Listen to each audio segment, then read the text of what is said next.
మన దానికి expert committee వేయడం జరిగింది. ఆ ఎక్స్పర్ట్ కమిటీ నివేదిక మీద కూడా చాలాసార్లు సందర్భాల లోపల సమావేశాలు ఏర్పరచుకున్నాం.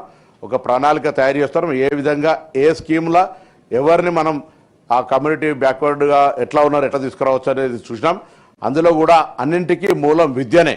విద్య ఉన్నట్టయితే కులాలకు అతీతంగా ఎదిగగలిగేటువంటి సందర్భం ఉంది. కాబట్టి విద్యకు అత్యంత ప్రాధాన్యత ఇచ్చే విధంగా గురుకులాలను పటిష్టవంతం చేయడం కావచ్చు, గురుకులాలకు సంబంధించిన మెనూను ఛార్జెస్ పెంచడం కావచ్చు, వాళ్ళకు పేమెంట్ కూడా గతంలో చాలా కాలంగా పెండింగ్ ఉండి బిల్డింగ్ల కిరాయి కట్టకపోతే బిల్డింగులు ఖాళీ చేసేటువంటి పరిస్థితి ఉండే అధ్యక్ష.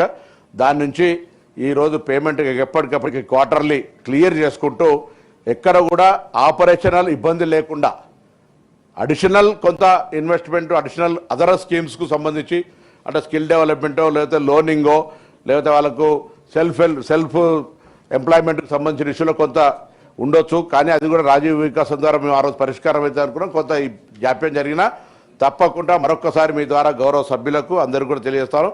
ఈ ప్రభుత్వం బలహీన వర్గాల అభివృద్ధికి కట్టుబడి ఉంది.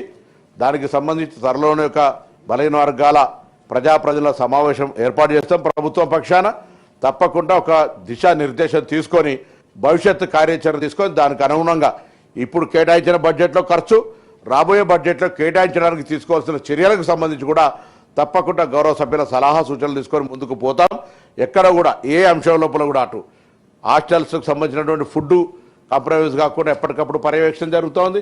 మిగతా అన్ని పేమెంట్స్ ఇష్యూల కూడా గౌరవ ఉప ముఖ్యమంత్రి గారి సహకారంతో ఎక్కడ ఇబ్బంది లేకుండా ముందుకు పోయే విధంగా ఎస్సీ ఎస్టీ బీసీ మైనార్టీ వెల్ఫేర్కు సంబంధించిన విషయం లోపల స్పెషల్ కన్సన్ట్రేషన్ ఉంది అనేటువంటి మాట కూడా సందర్భంగా సభ్యులకు తెలియజేస్తాను.